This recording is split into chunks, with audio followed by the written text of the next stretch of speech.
Bonjour à tous, bonjour à toutes. Je suis Sabrina Marnet-Letellier, nutrithérapeute praticienne en hypnose et je suis ravie de t'accueillir sur cette chaîne. Donc aujourd'hui, je vais te parler plus spécifiquement de l'observation du cycle féminin. Pourquoi est-ce que c'est important en tant que femme de savoir observer ton cycle et comment le faire simplement? Donc, rassure-toi, je ne vais pas te faire un cours hyper précis. Tu vas juste avoir des outils pratiques pour, voilà, pour comprendre un petit peu mieux ton corps. Donc déjà, pourquoi? Pourquoi est-ce que c'est important de savoir observer son corps? Écoute, si tu m'avais posé la question il y a 10 ans, je t'aurais dit, bon, à quoi ça sert? Éventuellement, j'ai une application qui me permet de savoir quand est-ce que j'ai mes règles. Voilà. J'en voyais pas l'intérêt, surtout que je n'étais pas dans un projet de grossesse. Donc pour moi, ça n'avait pas d'intérêt. Ma vision a changé depuis que je me suis formée vraiment à l'aspect en hormonologie, principalement. Et donc j'avais à peu près la quarantaine, et là je me suis dit, mais quand même, c'est franchement dommage parce que ça fait des années que mes hormones ne sont pas optimales. Et en fait, ben, je m'en suis pas aperçue. Je m'en suis pas aperçue parce que mes analyses étaient normales. Alors, c'est facile d'être normal quand ta norme, elle est comme ça. Hein. Ta norme, elle est tellement grande que, on va dire, ben, c'est fait pour ça, une norme que 80% des gens rentrent dedans. Et vraiment, si tu sors, mais alors si tu sors de beaucoup, on va commencer à les creuser. Euh, mais voilà, c'est pas parce que tu es dans les normes que ton cycle, enfin en tout cas que tes hormones sont pour autant équilibrées. Et donc aujourd'hui, je sais combien c'est important pour une femme de savoir observer son corps, de savoir écouter son corps. Et une des choses qui est facile à faire, hein, qui ne demande pas, enfin qui ne coûte rien, qui ne demande pas beaucoup de temps, c'est de savoir s'observer et observer son cycle. En effet, c'est pas parce que tu as un cycle bien régulier d'à peu près 27-28 jours que forcément tes hormones sont en équilibre. C'est sûr que c'est quand même mieux d'avoir un cycle régulier d'environ 28 jours. Maintenant, si ton cycle est irrégulier ou alterne entre des cycles plutôt courts, donc moins de 26 jours, ou des cycles plutôt longs, supérieurs à 30-35 jours, là, effectivement, ça pose question. Mais parfois, donc, comme je te disais, on peut avoir un cycle régulier, 28 jours, et pourtant, il n'est pas optimal. Et c'est à ça donc que va servir l'observation du cycle. L'observation du cycle, elle va te permettre de voir, donc déjà, de regarder un petit peu la qualité de ton cycle. Déjà, ton cycle, donc, il commence par tes règles. J1, c'est les règles qui vont durer 3, 4, 5, peut-être 7 jours dans les cas les plus longs. Ça continue jusqu'à la période pré-ovulatoire, puis ovulatoire, et on passe en phase lutéale jusqu'au premier jour des règles suivantes. Donc un cycle, c'est tout ça, hein, c'est la durée entre deux règles, en fait. Donc ça, c'est déjà important de le savoir. Ensuite, l'événement important, c'est pas les règles, c'est l'ovulation au milieu. Parce que c'est cette ovulation qui va justement définir tout, une bonne partie, en tout cas, de ton équilibre hormonal. Si ton ovulation est qualitative, tu vas produire suffisamment de progestérone pour amener donc une bonne ovulation, enfin pour amener, pardon, euh, une phase lutéale suffisamment longue, un niveau de progestérone suffisamment élevé pour avoir une humeur équilibrée aussi. Parce que oui, les hormones, elles impactent beaucoup sur ton énergie, sur ton humeur.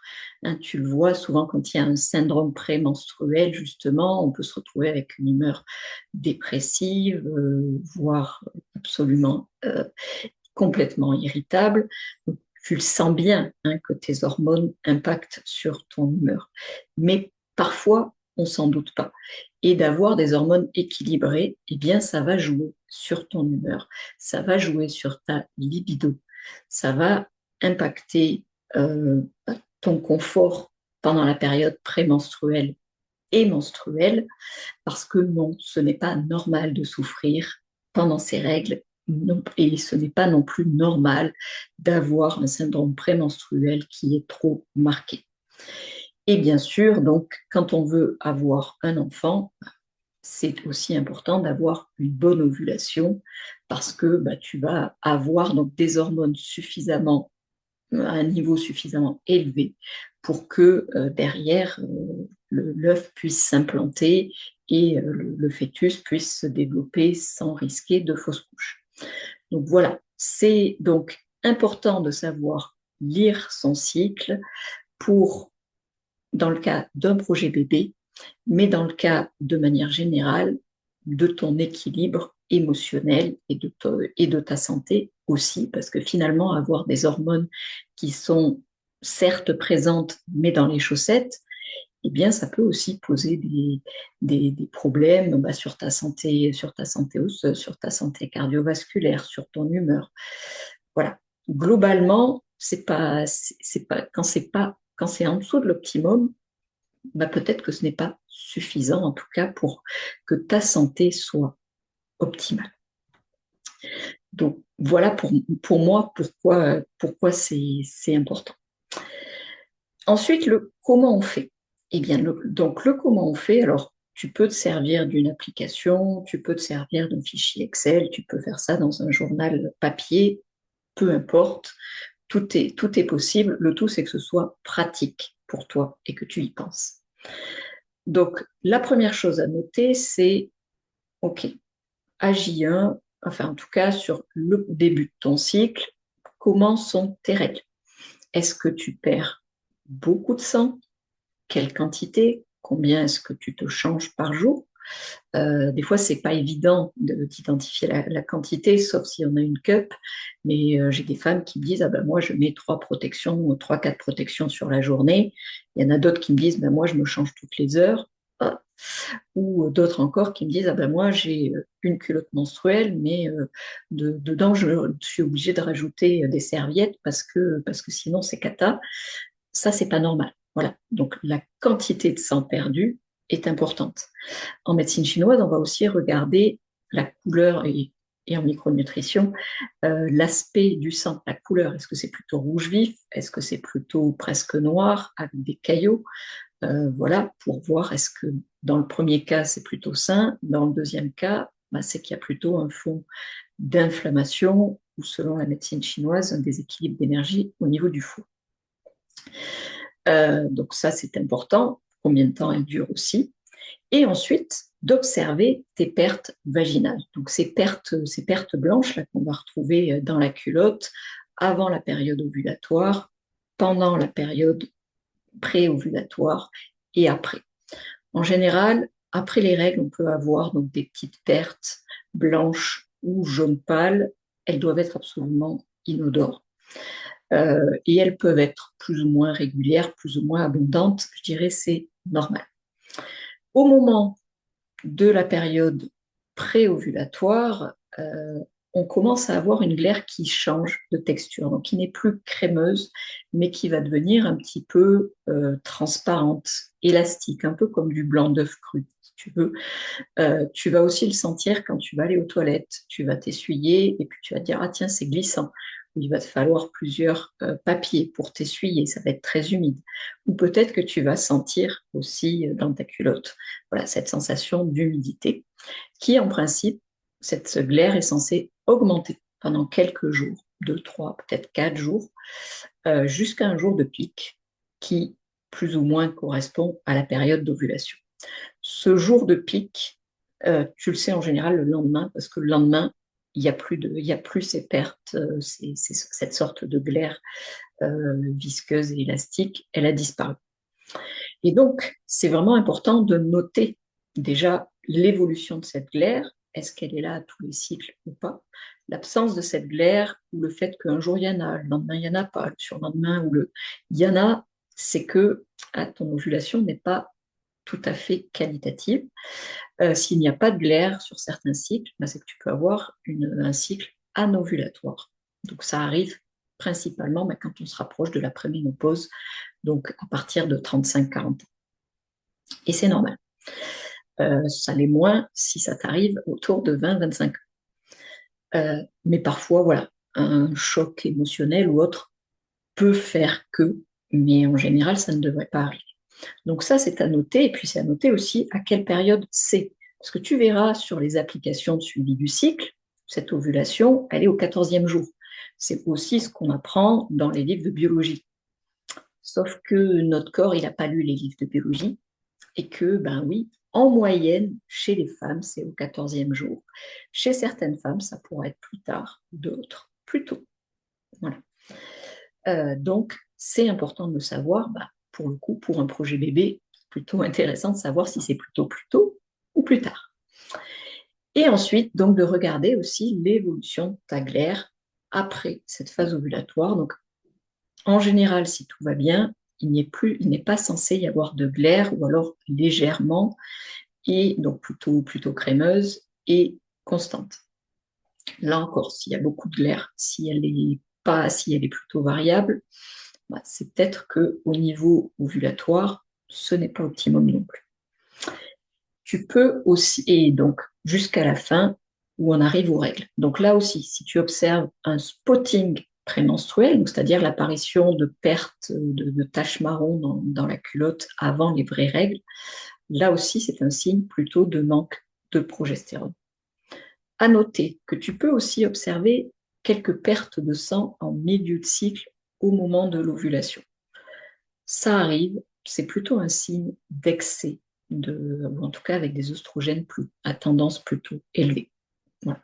Ce n'est pas forcément problématique, sauf si toi tu as en plus des douleurs et d'autres symptômes qui peuvent être gênants. En tout cas, ça peut être à investiguer.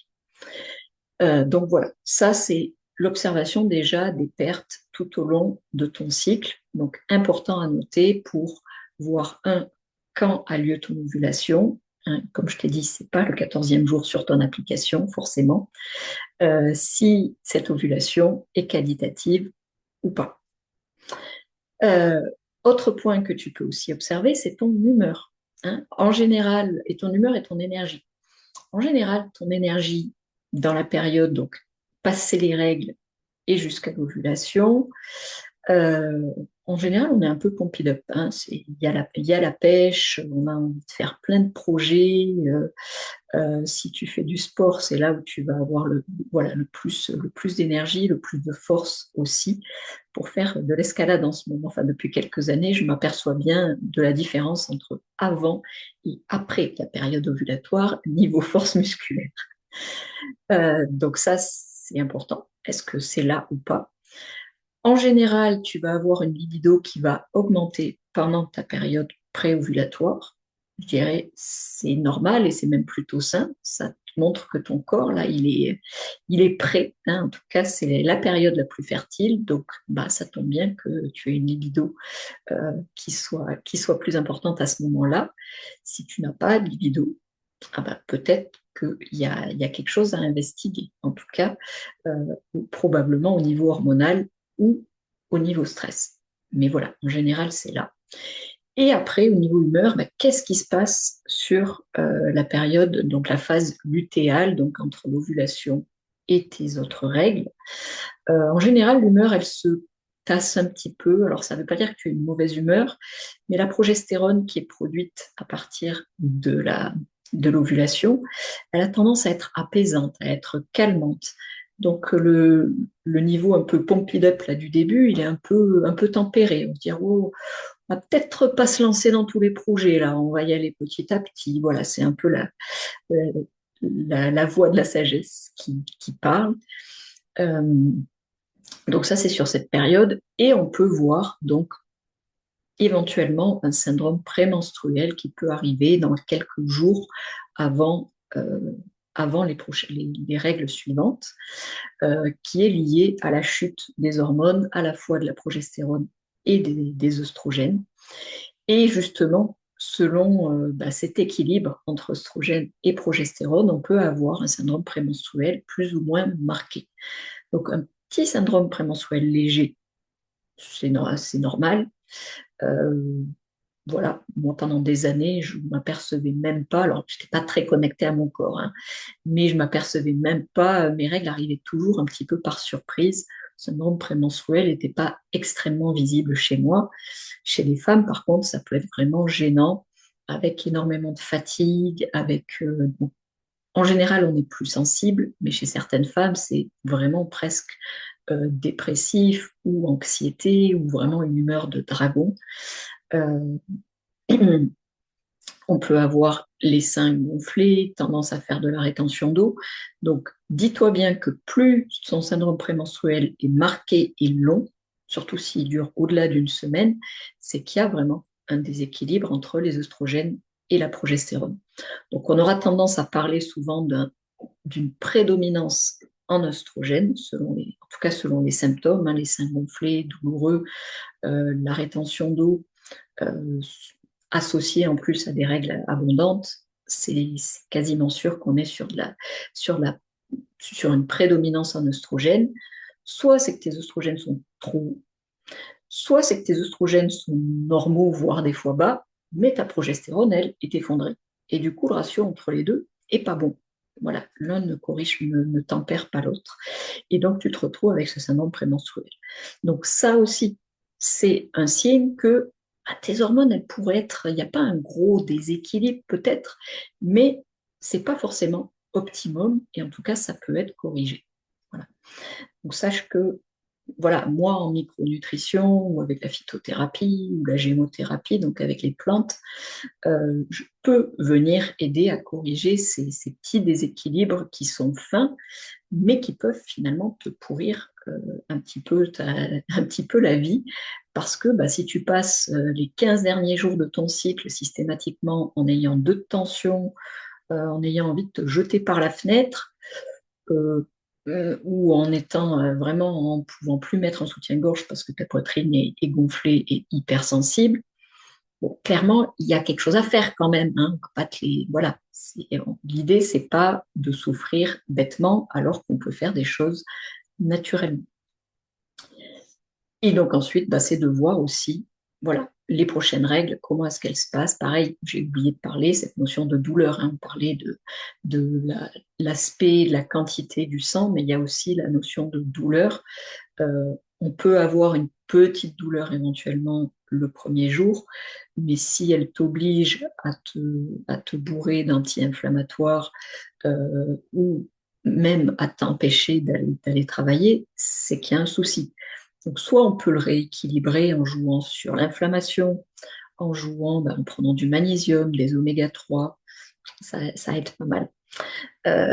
Ça, si c'est suffisant, si ça ne l'est pas, si ça continue, eh bien, l'importance de creuser pour vérifier qu'il n'y ait pas euh, un problème d'endométriose ou qu'il n'y ait pas des polypes ou des fibromes ou des choses comme ça qui peuvent augmenter ce type de douleur.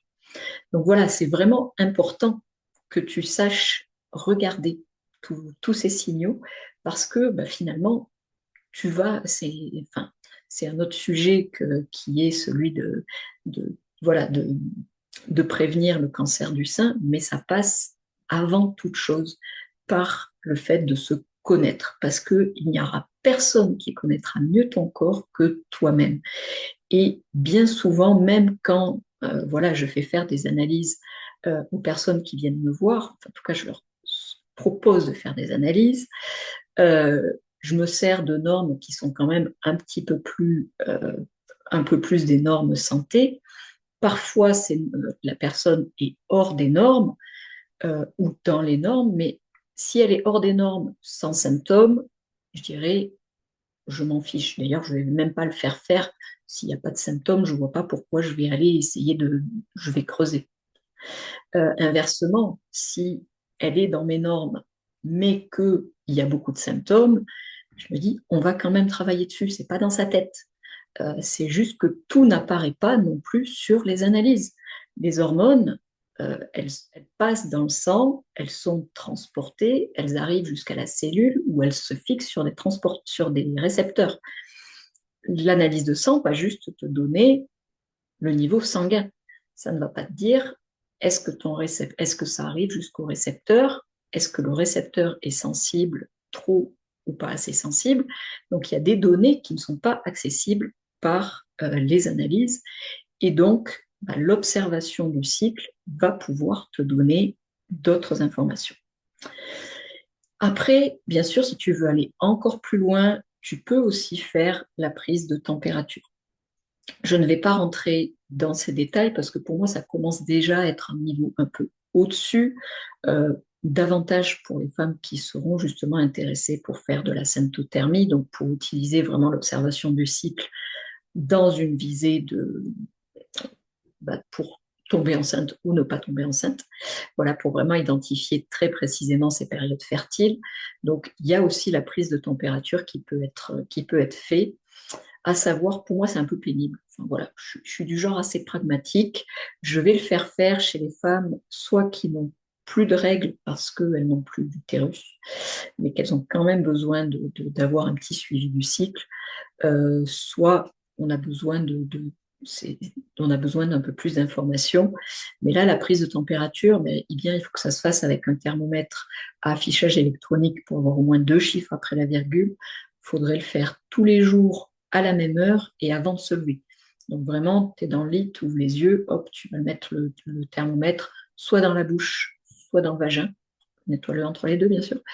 Mais toujours pareil, le même endroit pour que ce soit le plus stable possible. Et tu vas observer donc une température plutôt basse au milieu qui va commencer à augmenter au moment de l'ovulation, rester plutôt haute et redescendre au moment des règles. Donc c'est à peu près comme ça que ça se fait. Ce n'est pas une augmentation de 3 degrés, hein. C'est du petit. C'est pour ça que c'est important d'avoir un thermomètre qui est assez précis. Voilà, je ne veux pas rentrer davantage dans le détail. Sache que c'est possible. Si tu veux aller plus loin, eh bien, je te conseille de te rapprocher d'une personne qui forme à la symptothermie. Là, tu auras encore plus de détails pour vraiment suivre ton cycle au plus près. Mais déjà, voilà, dans une première approche, observer ses pertes, son humeur, son énergie, voilà, tout le comment on vit cette période, eh bien, je t'assure que ça va vraiment te donner une autre vision de ton corps et te permettre de voir si à un moment, bah, ça commence à partir un petit peu en cacahuète. Voilà, sur ce, je te souhaite une belle journée. J'espère que c'était clair. Et bien sûr, pose-moi toutes les questions que tu as besoin. Ciao, ciao!